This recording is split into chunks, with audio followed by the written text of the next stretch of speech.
ఈ వీడియోలో మనం అప్లికేషన్స్ ఆఫ్ ట్రిగ్నోమెట్రీ గురించి పూర్తిగా నేర్చుకుందాం. వీడియోని చివరి వరకు చూడండి, చాలా క్లియర్గా ఎక్స్ప్లెయిన్ చేస్తాను. అప్లికేషన్స్ ఆఫ్ ట్రిగ్నోమెట్రీ అంటే మన నిజ జీవితంలో ఈ ట్రిగ్నోమెట్రిక్ వాల్యూస్ ఇవన్నీ ఉపయోగించి నిజ జీవితంలో మనం ఏ సందర్భాల్లో మనం ఈ వాల్యూస్ని కనుక్కుంటామో అవన్నీ ఈ అప్లికేషన్స్ ఆఫ్ ట్రిగ్నోమెట్రీలో పూర్తిగా తెలుసుకోవచ్చు. ఫర్ ఎగ్జాంపుల్, ఒక వ్యక్తి భూమి మీద నుంచొని ఉండి అతనికి కొంత దూరంలో ఉన్న ఒక చెట్టు పైభాగాన్ని కొంత యాంగిల్తో చూస్తూ ఉన్నాడు అనుకుందాం. అతను చూసే దగ్గర కొంత యాంగిల్ థీటా అనే యాంగిల్తో చూస్తూ ఉన్నాడు. అతనికి మరియు చెట్టు అడుగు భాగానికి మధ్య దూరము మరియు ఆ చెట్టు ఎత్తు, అతను ఎంత యాంగిల్తో చూస్తున్నాడు, ఈ మూడు విషయాలని క్లియర్గా అర్థం చేసుకుంటే ఈ అప్లికేషన్స్ ఆఫ్ ట్రిగ్నోమెట్రీ అనేది నిజ జీవితంలో ఏ విధంగా మనకు ఉపయోగపడుతుందో క్లియర్గా తెలిసిపోతుంది. ఈ అప్లికేషన్స్ ఆఫ్ ట్రిగ్నోమెట్రీ గురించి పూర్తిగా నేర్చుకోవడానికి మనకి 4 ఫండమెంటల్ ఎలిమెంట్స్ గురించి నేర్చుకోవాలి. దానిలో ఫస్ట్ది లైన్ ఆఫ్ సైట్ అండ్ సెకండ్ది హారిజాంటల్ అండ్ థర్డ్ది angle of elevation and angle of depression. ఈ 4 పదాల గురించి పూర్తిగా నేర్చుకుంటే line of sight and horizontal, angle of elevation and angle of depression, ఈ 4 పదాల గురించి పూర్తిగా నేర్చుకుంటే మాత్రం ఈ అప్లికేషన్స్ ఆఫ్ ట్రిగ్నోమెట్రీ నుంచి ఎన్ని క్వశ్చన్స్ వచ్చినా కూడా మనం చేసేయచ్చు. ఈ చాప్టర్ నుంచి ఎస్ఎస్సిలో కానీ, బ్యాంకింగ్లో కానీ, ఎన్టీపీసీ కానీ ఏ గవర్నమెంట్ ఎగ్జామ్స్లో అయినా 2 to 3 మార్క్స్ మాత్రం కంపల్సరీగా ఉంటాయి. అసలు ఫస్ట్ ఈ లైన్ ఆఫ్ సైట్ అంటే ఏందో తెలుసుకుందాం. ఒక వ్యక్తి భూమి మీద ఉన్నప్పుడు అతను ఏదైనా ఒక కొండ ప్రాంతాన్ని చూస్తున్నాడు అనుకుందాం. మనం ఎగ్జాంపుల్లో ఈ కొండ ప్రాంతాన్ని అతను చూస్తూ ఉన్న ఈ లైన్నే మనం లైన్ ఆఫ్ సైట్ అంటాం. అతను ఎలా చూస్తున్నాడో, ఎంత యాంగిల్తో చూస్తున్నాడో ఆ లైన్నే మనం లైన్ ఆఫ్ సైట్ అంటాం. అతను చూసే కంటి దగ్గర ఒక హారిజాంటల్ లైన్ మన ఎర్త్కి హారిజాంటల్గా గీస్తాం, దాన్నే హారిజాంటల్ లైన్ అంటాం. ఈ లైన్ని మనం హారిజాంటల్ లైన్ అంటాం. అతను ఏదైనా ఒక వస్తువుని అబ్జర్వ్ చేస్తూ ఉన్నాడంటే దాన్ని మనం లైన్ ఆఫ్ సైట్ అంటాం. ఈ హారిజాంటల్ లైన్ ఎర్త్కి కరెక్ట్గా హారిజాంటల్గా ఉంటుంది. సో ఈ హారిజాంటల్ లైన్కి మాత్రమే మనం యాంగిల్ని ఫైండ్ అవుట్ చేయాలి.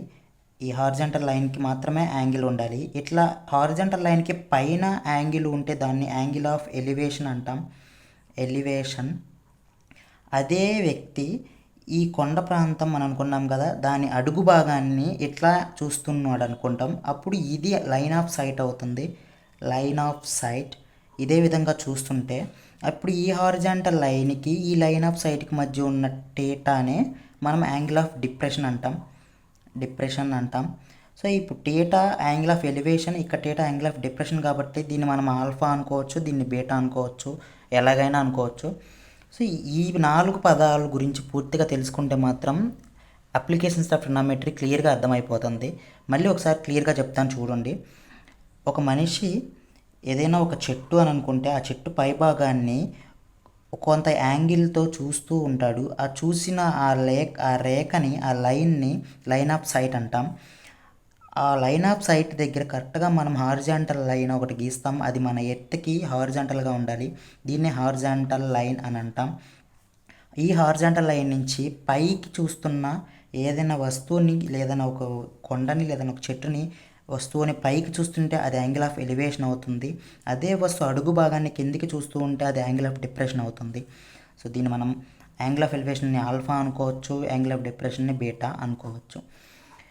మీకు ఇంకా క్లియర్గా అర్థమవటం కోసం ఒక ఎగ్జాంపుల్ చెప్తాను. ఒక మనిషి ఇక్కడ ఉన్నాడు భూమి మీద, అతనికి కొంత దూరంలో ఒక టీవీ టవర్ ఉంది. ఆ టీవీ టవర్ ఎత్తు ఒక 10 మీటర్స్ అనుకుందాం. ఆ టీవీ టవర్ ఎత్తు ఒక 10 మీటర్స్ అనుకుందాం. అతనికి ఈ టీవీ టవర్కి మధ్య దూరం ఎంతో మనకు తెలియదు, దాన్ని ఎక్స్ మీటర్స్ అనుకుందాం. కానీ అతను ఆ టీవీ టవర్ యొక్క పై భాగాన్ని 30 డిగ్రీల కోణంతో చూస్తున్నాడు అని ఇచ్చారనుకుందాం. సో ఇక్కడ మనిషి ఉన్నాడు, యాంగిల్ ఆఫ్ ఎలివేషన్ టీటా, ఇక్కడ ఆల్ఫా యాంగిల్ ఆఫ్ ఎలివేషన్ కాబట్టి పైకి చూస్తున్నాడు. చూస్తున్న వ్యక్తి ఇక్కడే ఉన్నాడు కాబట్టి హారిజాంటల్ లైన్ ఇది. ఇక్కడ ఇంకొక విషయం చెప్పాలి, ఒక పాయింట్ గుర్తుపెట్టుకోండి. ఈ చాప్టర్లో మాత్రం height of the observer neglect చేయాలి. మన ప్రాబ్లంలో అబ్జర్వర్ యొక్క హైట్ ఇస్తేనే మాత్రం మాత్రమే మనం తీసుకోవాలి. ఒక్కొక్కసారి మామూలుగా ప్రాబ్లంలో హైట్ ఆఫ్ ద అబ్జర్వర్ ఇవ్వరు, అందుకని మనం నెగ్లెక్ట్ చేసేసాం ఇక్కడ. సో ఇక్కడి నుంచి పైకి ఈ టీవీ టవర్ యొక్క హైట్ 10 మీటర్స్, దాని పై భాగాన్ని చూస్తున్నాడు. అది మనకి ఖచ్చితంగా 30 డిగ్రీల కోణంతో. అయితే క్వశ్చన్ ఏమంటాడంటే ఆ వ్యక్తికి టీవీ టవర్కి మధ్య దూరం ఎంత, దాన్ని మనం ఎక్స్ అనుకున్నాం. ఇది సింపుల్గా కనిపెట్టచ్చు. ఇది రైట్ యాంగిల్ ట్రయాంగిల్, దీని గురించి మొత్తం రైట్ యాంగిల్ ట్రయాంగిల్ గురించి మొత్తం ట్రిగ్నామెట్రీలో నేర్చుకొని ఉంటారు కాబట్టి ఈ చాప్టర్ దానికి ఎక్స్టెన్షన్ కాబట్టి ఆ విషయాలు నేను ఇప్పుడు క్లియర్గా ఎక్స్ప్లెయిన్ చేయలేను. సో ఇప్పుడు యాంగిల్ ఇక్కడ ఉంది, దీనికి ఆపోజిట్ సైడ్ అంటాం దీనికి ఎడ్జసెంట్లో ఉన్నది ఎడ్జసెంట్ సైడ్, ఇది కూడా ఎడ్జసెంట్ సైడే, కానీ ఇది 90 డిగ్రీస్కి ఆపోజిట్గా ఉంది కాబట్టి ఇది హైపోటెనస్ అవుతుంది. సో ఇది హైపోటెనస్ అండ్ ఇది ఎడ్జసెంట్ సైడ్, ఇది ఆపోజిట్ సైడ్. ఇక్కడ సైన్ వాల్యూ రాద్దాం మనం. సైన్ వాల్యూ రాస్తే సైన్ థీటా అంటే sin 30 = opposite side by hypotenuse. కానీ మనకి ఈ హైపోటెనస్ కాదు కావాల్సింది, ఈ కింద వాల్యూ కదా, అందుకని sin 30 రాసినా sin 60 రాసినా మనకు కుదరదు.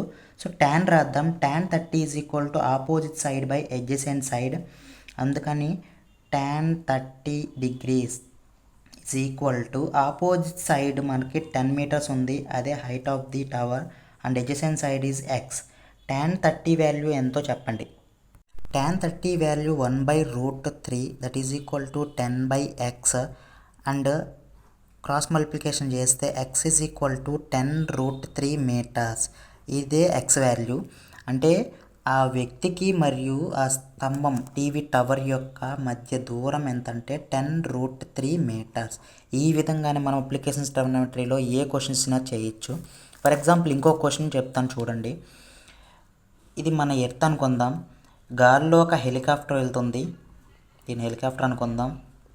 ఈ హెలికాప్టర్లో ఒక వ్యక్తి ఉన్నాడు, ఆ వ్యక్తి భూమి మీద ఉన్న ఇంకొక వ్యక్తిని చూస్తున్నాడు. ఆ హెలికాప్టర్ భూమి మీద నుంచి 500 కిలోమీటర్ల ఎత్తులో ఉంది అని అనుకుందాం. కిలోమీటర్లు అంటే బాగోదు, మీటర్లు అనుకుందాం. 500 మీటర్ల ఎత్తులో ఆ హెలికాప్టర్ ఉంది భూమి మీద నుంచి, దీన్నే హైట్ అంటాం. ఆ హెలికాప్టర్లో ఉన్న ఒక వ్యక్తి భూమి మీద ఉన్న ఇంకొక వ్యక్తిని చూస్తున్నాడు. ఇక్కడ లైన్ హారిజాంటల్ లైన్ ఇక్కడ గీయాలి, ఎందుకంటే అబ్జర్వర్ ఇక్కడ ఉన్నాడు కాబట్టి ఆ యాంగిల్ హారిజాంటల్ లైన్కి ఇక్కడ ఉంటుంది. దీన్ని 45 డిగ్రీస్ అనుకుందాం. ఎప్పుడైనా ఈ డిప్రెషన్, ఇది యాంగిల్ ఆఫ్ డిప్రెషన్ అవుతుంది, ఎందుకంటే హారిజాంటల్ లైన్కి కింద వైపు నుంచి చూస్తున్నారు కాబట్టి. సో యాంగిల్ ఆఫ్ డిప్రెషన్ ఎంత అంటే 45 డిగ్రీస్.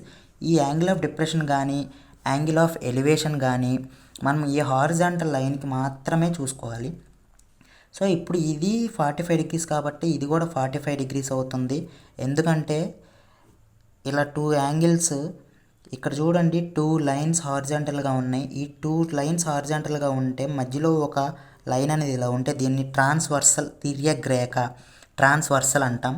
ఇక్కడున్న యాంగిల్ దీనికి ఈక్వల్ అండ్ ఈ యాంగిల్ దీనికి ఈక్వల్, ఇలా కొన్ని ప్రాపర్టీస్ ఉంటాయి, అవి నేర్చుకోవాలి. సో ఇక్కడున్న యాంగిల్ ఖచ్చితంగా దీనికి ఈక్వల్ అవుతుంది. సో ఇది యాంగిల్ ఆఫ్ డిప్రెషన్ 45 డిగ్రీస్ కాబట్టి ఇది కూడా 45 డిగ్రీస్ అవుతుంది. అయితే ఆ వ్యక్తికి మరియు ఆ భూమి మీద ఉన్న వ్యక్తికి, చూసే వ్యక్తికి మరియు ఆ భూమి మీద ఉన్న వ్యక్తికి మధ్య దూరం కనుక్కోమంటే దాన్ని x మీటర్స్ అని అనుకుందాం. ఇప్పుడు ఈ ప్రాబ్లంలో tan రాయడానికి లేదు, సైన్ రాయొచ్చు. sin 45 = opposite side by hypotenuse. ఇది హైపోటెనస్ 90 డిగ్రీస్కి ఆపోజిట్గా ఉంది. So sin 45 degrees is equal to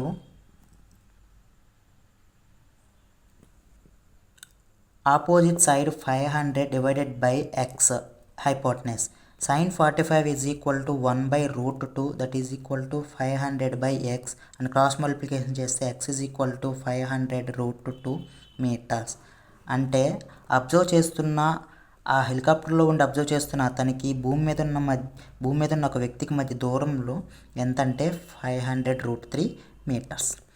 ఈ విధంగా ఏ క్వశ్చన్ ఇచ్చినా మనకి ఈ 4 పాయింట్స్ గురించి బాగా తెలిస్తే అప్లికేషన్స్ ఆఫ్ ట్రిగ్నోమెట్రీ చాలా సింపుల్గా ఉంటుంది. ఒకసారి క్లియర్గా చెప్తాను చూడండి. ఆ వ్యక్తి చూస్తున్న అబ్జర్వర్ ఎవరైతే ఉన్నారో అక్కడ మనం హారిజాంటల్గా ఎర్త్కి ఒక లైన్ గీస్తాం, దాన్ని హారిజాంటల్ లైన్ అంటాం. అతను పైకి చూస్తున్నా కిందకి చూస్తున్నా సరే ఆ చూస్తున్న లైన్ని మనం లైన్ ఆఫ్ సైట్ అంటాం. అక్కడి నుంచి పైకి చూస్తున్న యాంగిల్ని ఆల్ఫా అనుకుంటే అది యాంగిల్ ఆఫ్ ఎలివేషన్ అవుతుంది. కిందకి చూస్తున్న దాన్ని హారిజాంటల్ లైన్కి మాత్రమే యాంగిల్ చూడాలి, అప్పుడు బీటా అవుతుంది. దీన్ని మనం డిప్రెషన్ అంటాం. వీడియో ఫుల్గా చూసినందుకు థ్యాంక్స్. సబ్స్క్రైబ్ చేసుకొని లైక్ చేయండి.